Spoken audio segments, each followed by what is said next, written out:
content pillars make a difference. Now, when you're starting a blog normally, or another type of piece of content, when you're starting a blog, you have a lot of new content to write, right? You have 0 blog posts. Even if you create the top 50, you're going to break them down into 3 or 4 or 5 topics. You're going to work on this type of content and so forth.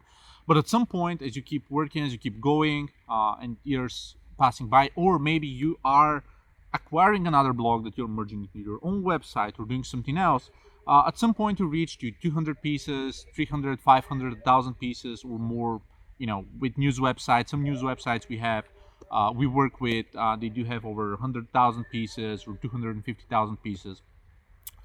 It's really important to segment them and to categorize them in a way that makes sense, which is why content pillars are so important. The concept of content pillars, there are 2 or 3 different ways to structure them, but in a nutshell, the concept of content pillars is picking a topic and then creating multiple pieces around this topic. Again, you can imagine that as a category in a news website, but unlike news websites, stories have to be structured in a sense that's complementary to each other. For example, you may have one long form, long piece, top, content pillar post that is, introduction to development, for example. And the introduction to development is going to just list down the top 25 steps of what are the most essential steps to start in development. For example, learn the foundations of computer science, then several sentences for this.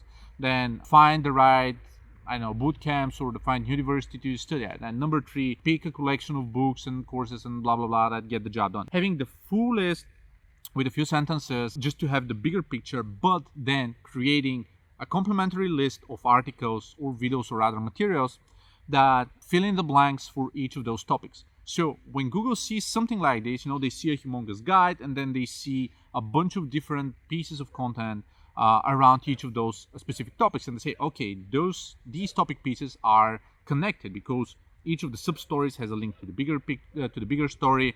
The big story itself, the big guide, the intro, content pillar piece has linked to the other stories and so forth. So this is kind of more or less how it works.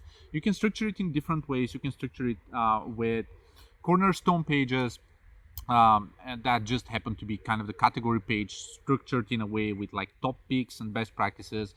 You can just have like 10 stories linking to one another without having the big pillar piece. Different ways to organize that depending on the type of blog, but this is something that really makes a difference. So organizing content just to tell Google and to tell your readers that these pieces are related, that you care about this topic, that's why you have written a bunch of pieces on this topic, is something that's very important.